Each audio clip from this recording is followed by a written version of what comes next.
that my mom were still alive. But in the scheme of things,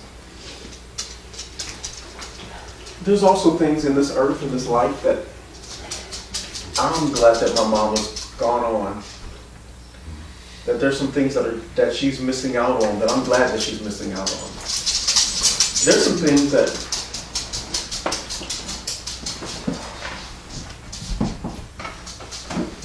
you find it.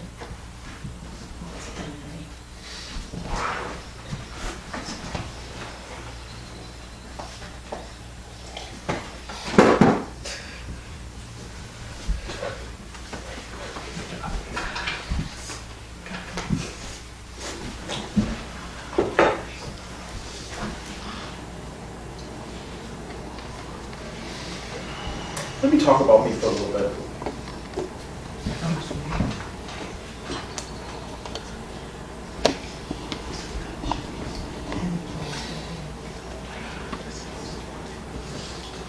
You probably wouldn't know this, but my life hasn't always been good.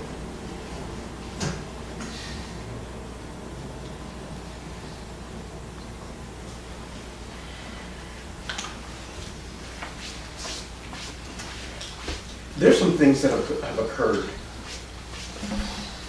that I've experienced that have been outright devastating. And without going into detail, they're the kinds of things that I don't like to talk about. I don't reminisce because I'd like to forget that they occurred. But they did.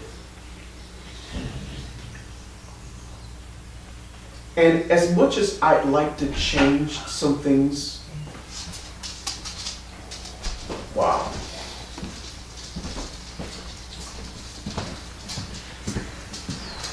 As much as I'd like to change some things in the past, in my past, does anybody have anything that you wish that you could do over or that you could just avoid or skip? Amen. Yep. Mm-hmm. Amen. Amen. Well, let me tell you, the older you get, and this is a difficult thing to say because it's a difficult thing to embrace, but the older you get, and I know some of you are young, and I know that some of you aren't going to get this, but can I ask you to trust me for a bit while I testify? As I lay the foundation for this message? Can I get you to trust me? Amen. By virtue of experience, because I've had some. The older you get, and I declare you will tell somebody this at some point in your life, but the older you get, you will find that your past experience molded and made you into who you are today. That there are some things that the older you get, you will appreciate what you may not appreciate the experience, but you will appreciate what that experience did, what you got out of it. Because had it not been for that experience, you would not be who you are. You wouldn't be shaped like you're shaped. You would not have the identity that you have. And most importantly, you wouldn't appreciate the you that you are right now. You know what experience does? Experience gives you definition. Experience lets you know what's in you. If you're insecure, experience will teach you that you have gravity and weight and you have power. But you will never ever know that until it's tried and tested. Experience will do that for you. Experience will make you feel pain and make you uncomfortable. And that same experience will make you appreciate good times. You don't take them for granted. because you know that good times don't happen all the time. Sometimes they're rare. But as rare as they may be, or as casual as they may be, they're very, very valuable to life. Pain makes you thankful.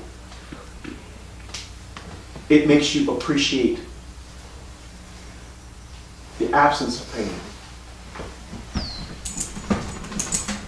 Kind of like how thirst makes you appreciate water. Nobody likes feeling thirsty. I mean, thirst feels like death. It makes you feel like you're dying. I got it. And then if you ever got a nice cold glass of water, it's like you can't get it down fast enough. It's like you can't drink it fast enough. And then after you're done, you're like, that was really good. You ever been so thirsty that you drank a glass of water and got tired afterwards? I mean, drinking a glass of water made you tired. You draw a lot of breath because you're trying to satisfy and to quench that feeling of thirst that you want gone.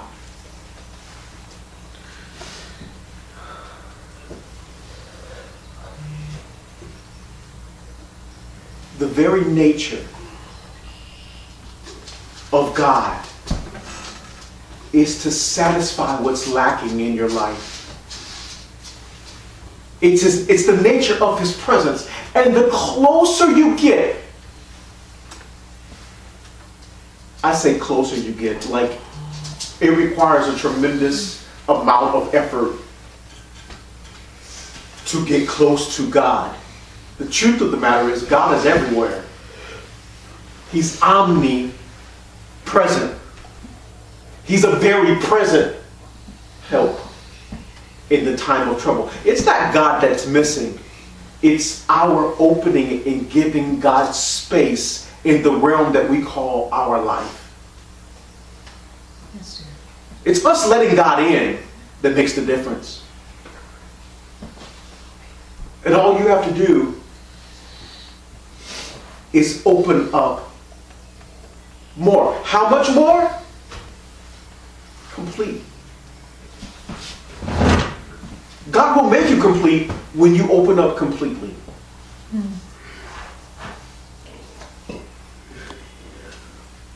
Instability exists because the presence of God does not saturate every area of your life. And when you, not by virtue of your effort in doing something, but just your effort in just opening up. When you open up your mind, when you open up your heart, when you open up your soul, when you open up your body, God will do what He always does, and that is be present. Why do bad things happen to good people? I'll tell you why.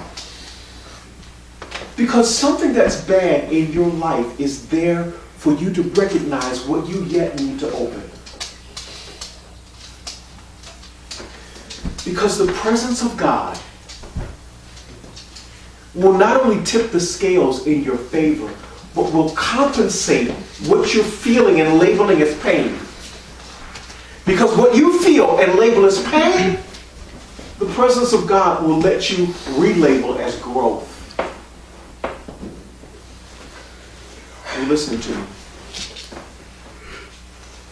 Somebody on this Mother's Day is experiencing discomfort.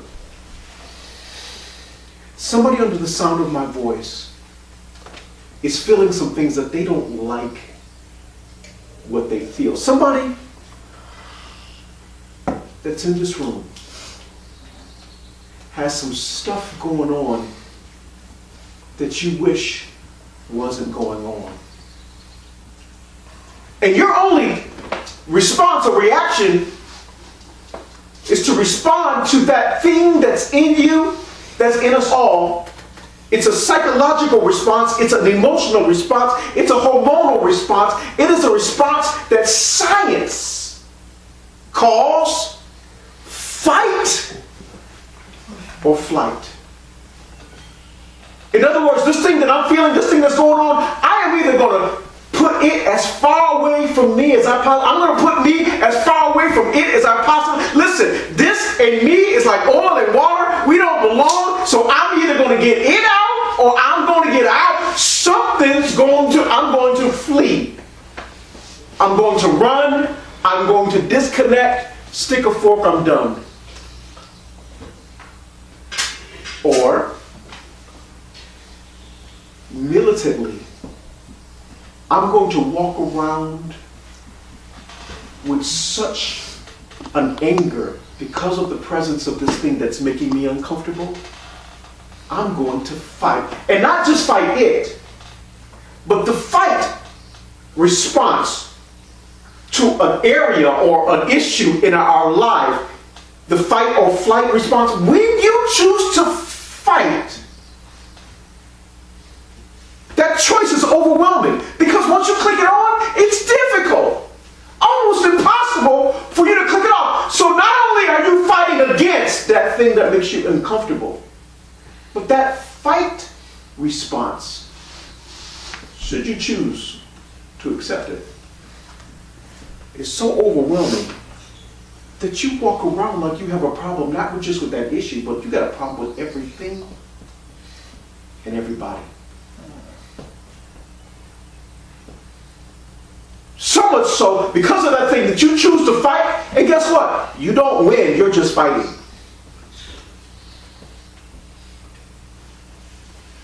It's fight and frustration follows the fight because there's no advancement. There's no advancement because the thing and the feeling that triggered that thing and you chose to fight, it's not going away. You're not advancing. You're not winning. You're not gaining ground. It's just a knockdown, drag out fight, and it's never over. So much so you begin to fight people that are innocent in your life, and they had nothing to do with it.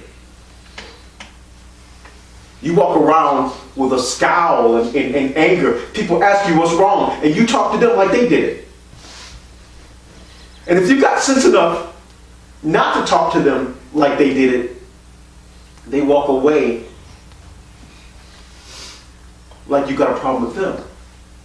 Like they actually, you can't form relationships because nobody wants to be your friend.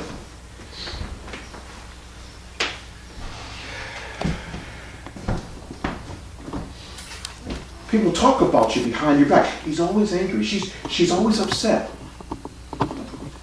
I don't know, there's never a smile. There's never a kind word.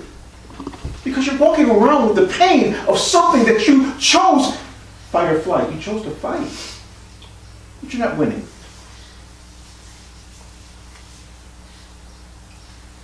What's going on? Life.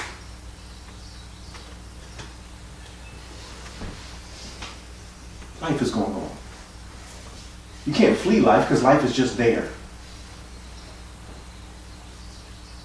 Good morning. What's good about it? Man, take it down 1,000. Just chill out. Well, nobody knows the trouble you see. Nobody understands your pain. They write songs about things. You don't know my life. No. And nobody wants to know. The way you walk around with that attitude, with that sentiment, the people you try to talk to don't want to listen, and they don't understand. They don't have conciliatory words.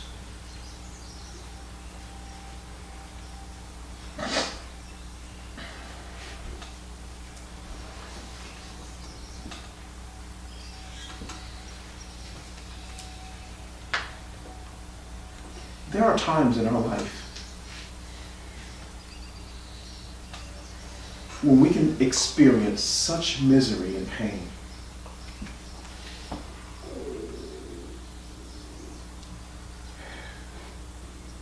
even want to give up.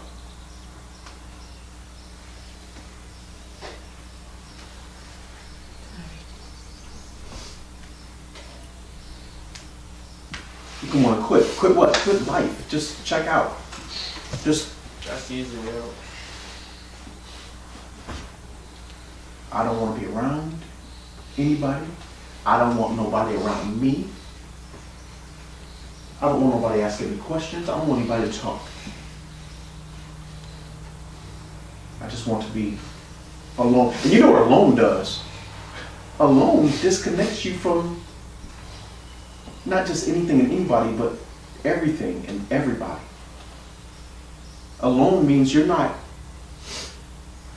getting worse, but you're certainly not getting better, which makes things worse.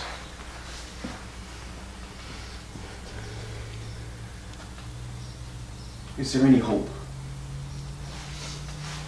for life? Is there any help for life?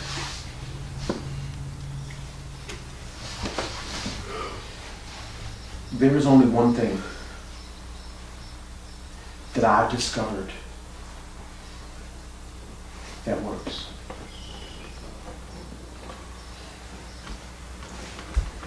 The first thing is a realization. If you can get this realization,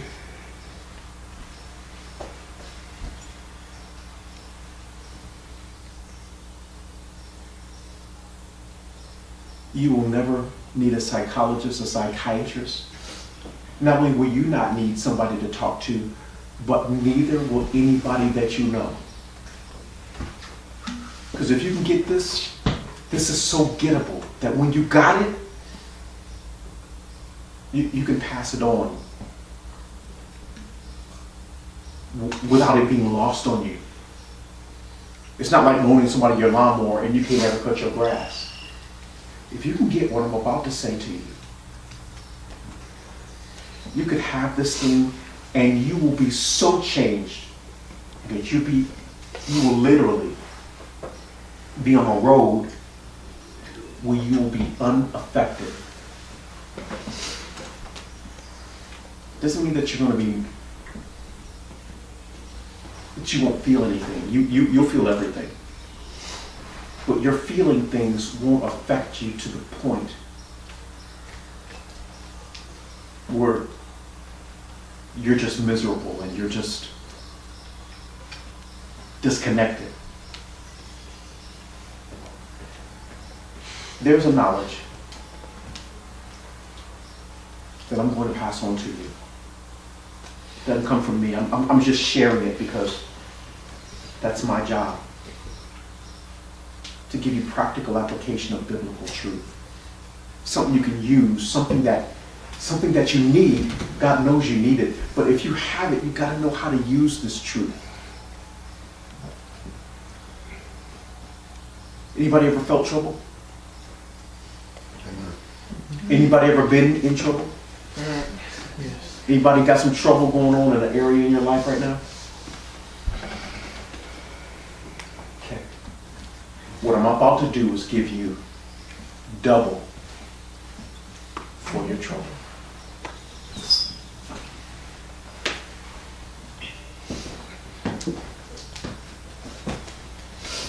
Don't you deserve it? Haven't you been suffering long enough? Isn't it about time to put an expiration date on that event or that situation or that circumstance or the thing that you're feeling? Isn't it about time for you to stop feeling? You know what we do? We bury, we sublimate, we push down what we feel. Isn't it about time to actually bring change? So that you don't feel what you feel like you felt it.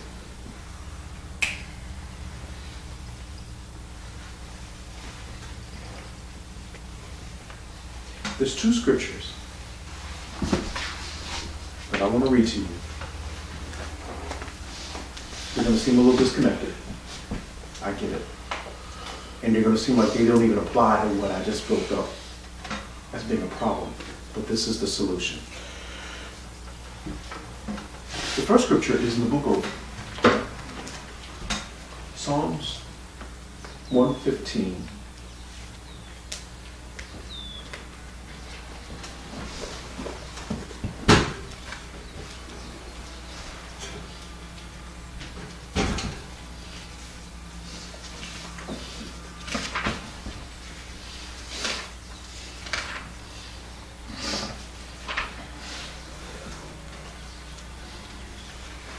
You got it? Amen.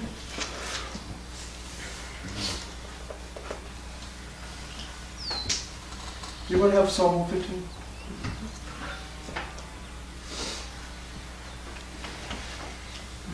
The 115th division of Psalms and the third stanza. What does it say, sir? But our God is in the heavens. Our, which means everybody, collectively. There's only one. He's ours. Because he claims us. Don't know why he does. Seems like some of us he shouldn't claim, but he claims all of us. So our God is in the heavens, read. He hath done whatsoever he hath pleased.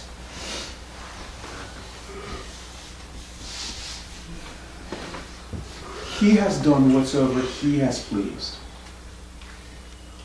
Jesus. I don't know why. God does what he does. God did what he did. Well, guess who did it? God did. I'm halfway home. I'm halfway through. When you realize the sovereignty of God,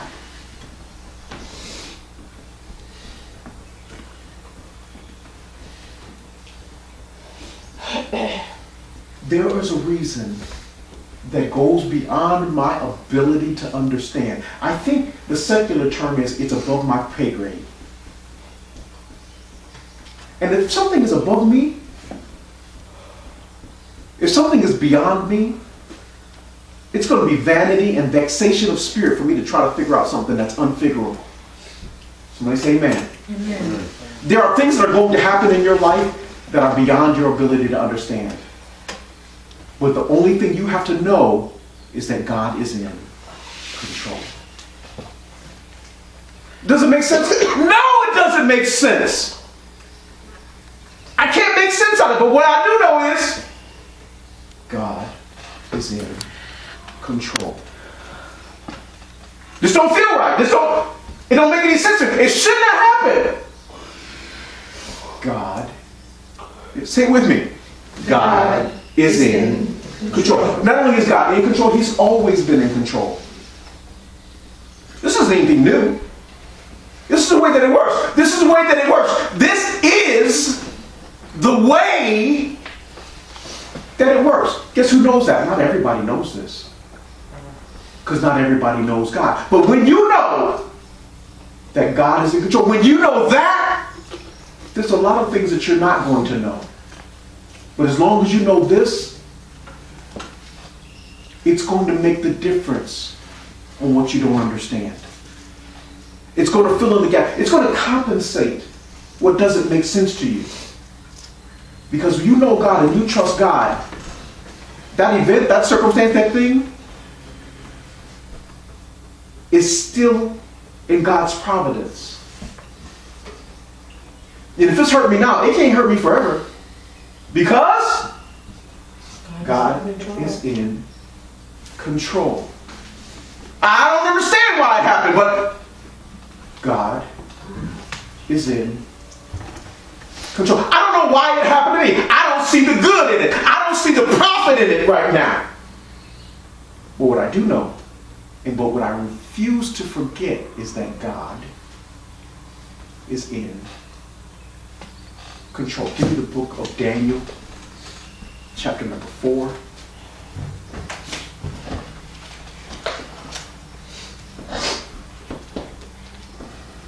And then I'm going to get to the double for the trouble. Daniel chapter number 4.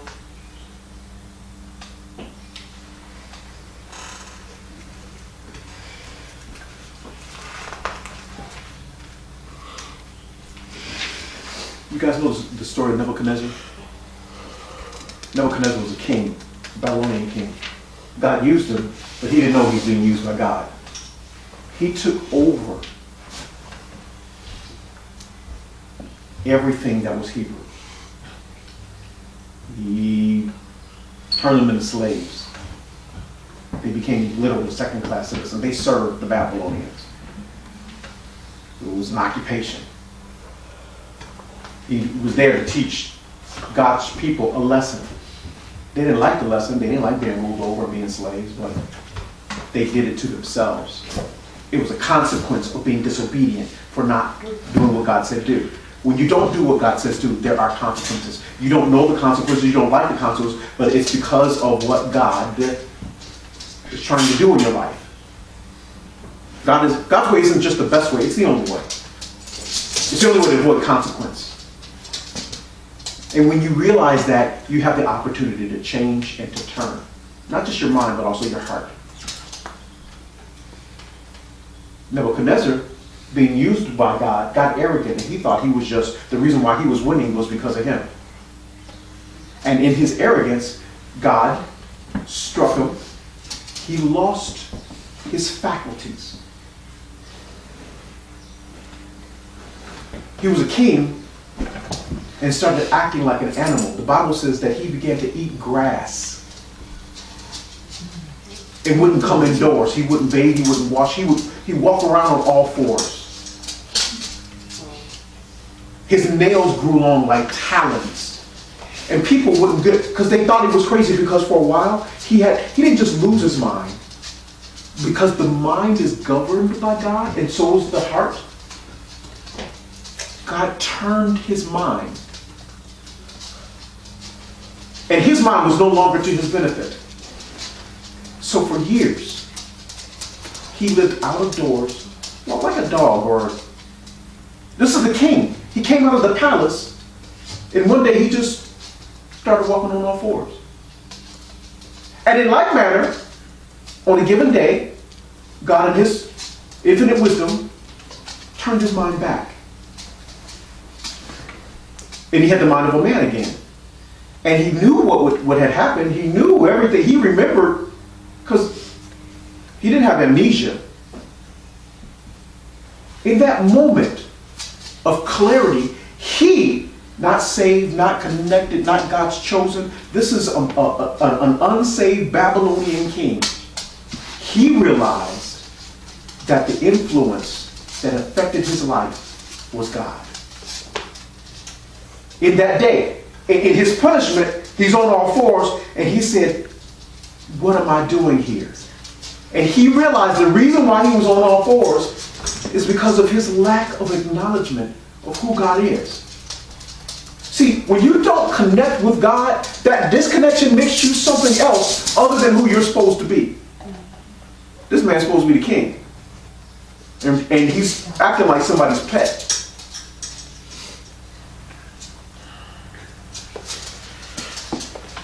Anything in your life right now, you're looking at it and you say, what is this doing here? Any area in your life you're looking at it and you say, why am I here?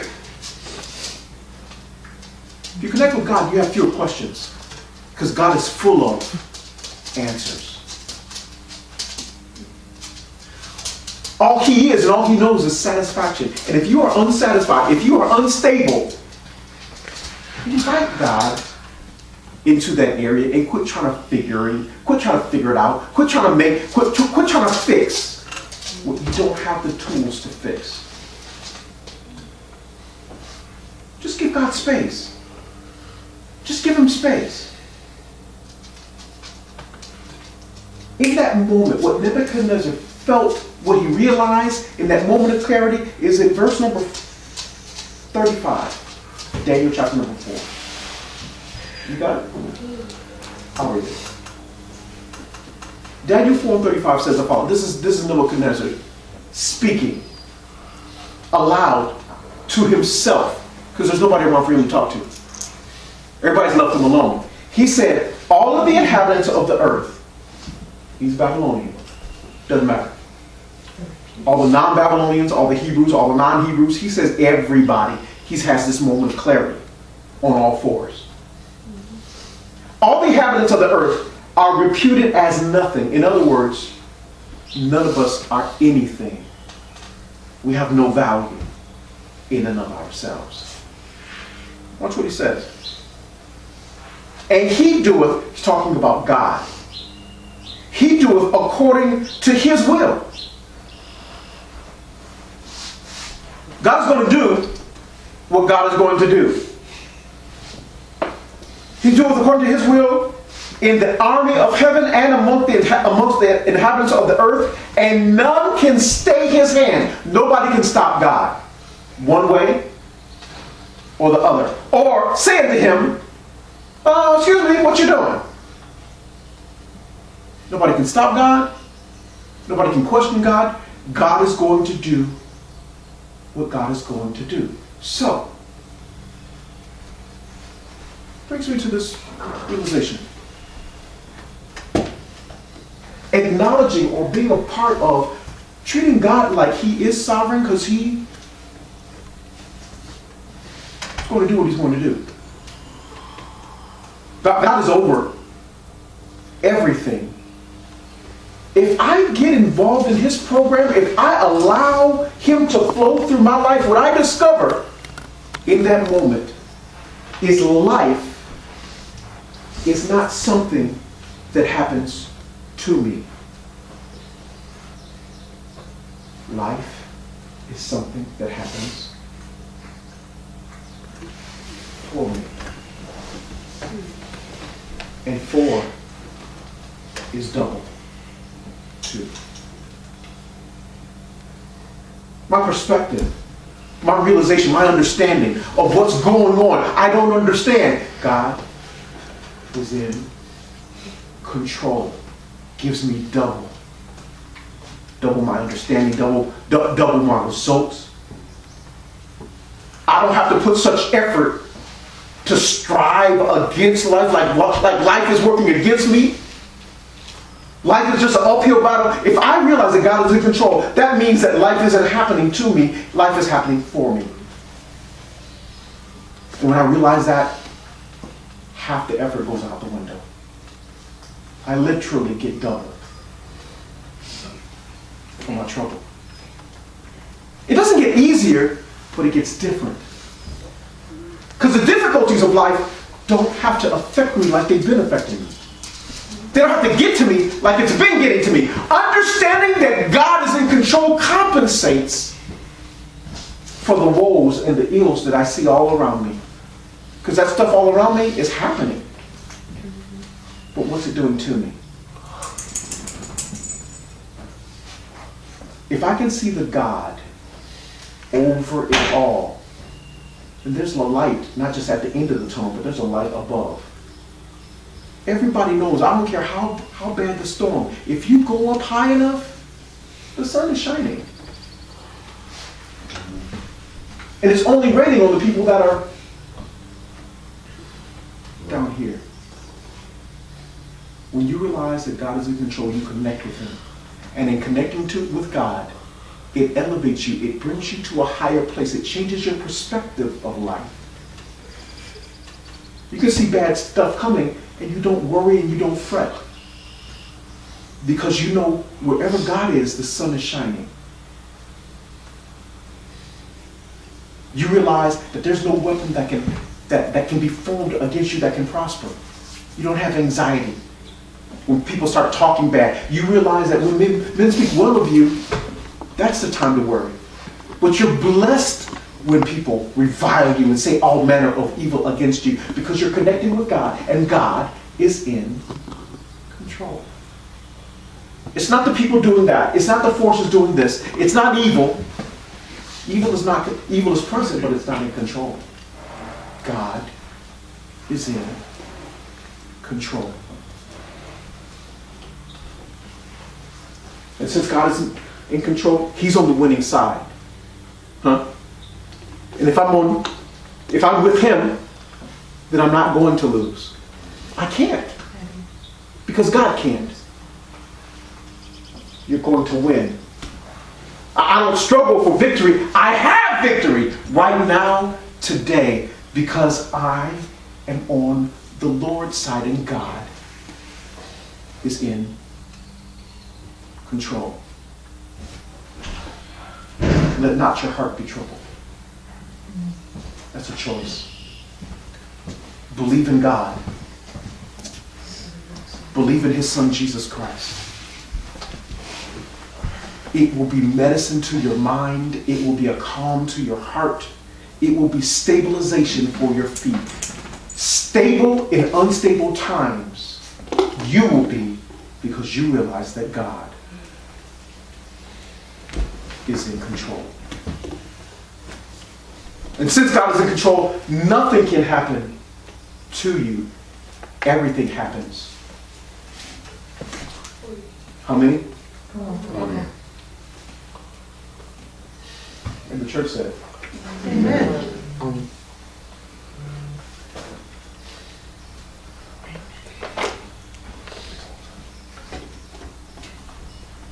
I want everybody right where you are sitting. I want you to bow your head. You close your eyes.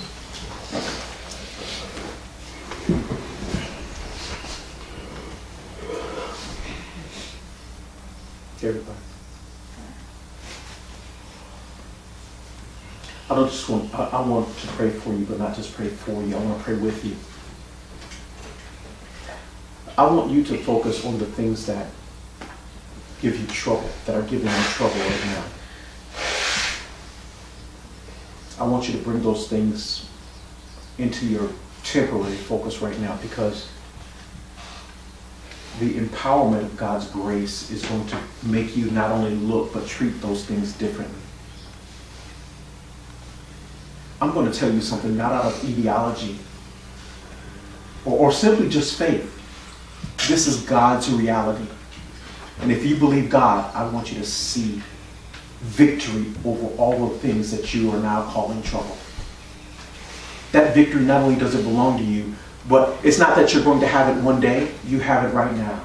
If you have God right now, you have victory right now over all of those things. You don't have to wait until they get better. You can be better right now. You don't have to wait until they go away. You can have victory right now if you just believe that God is in control. Can you believe that?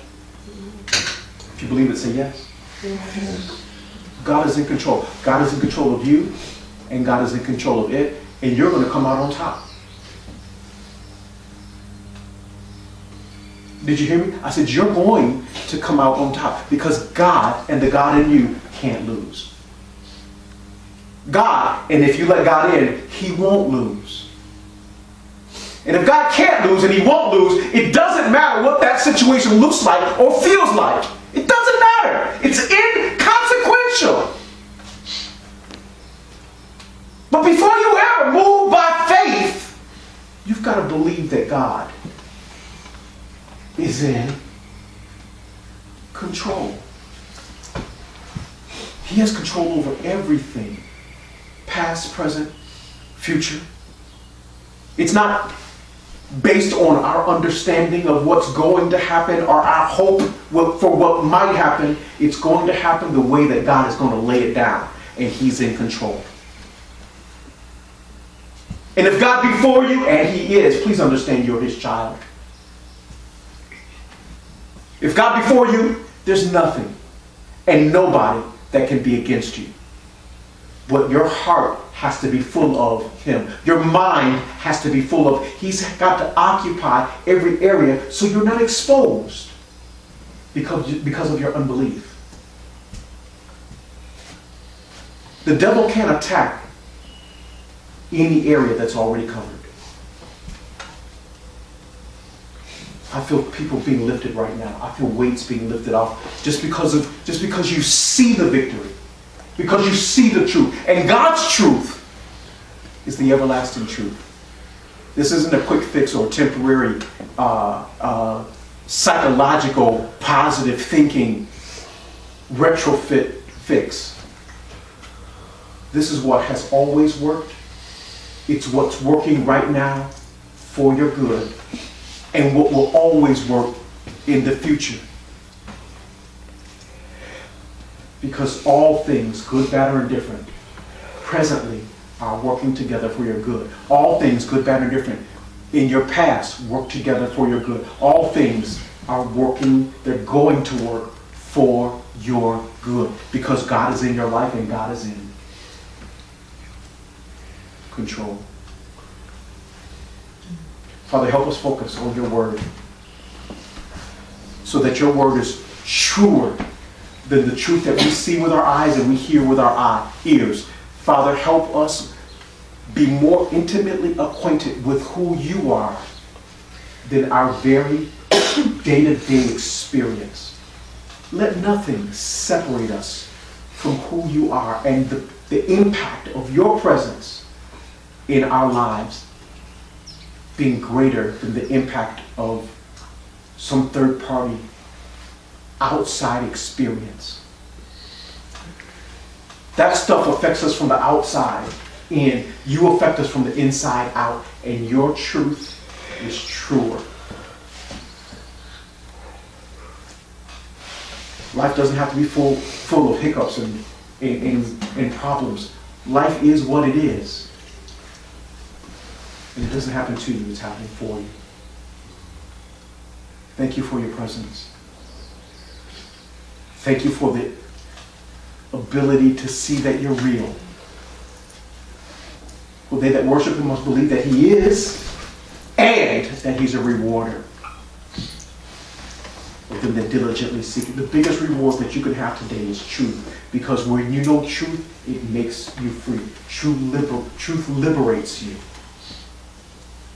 So be released into the life that is for you and not against you, that is for you and not to you, that is for you and for your good, because God is in control.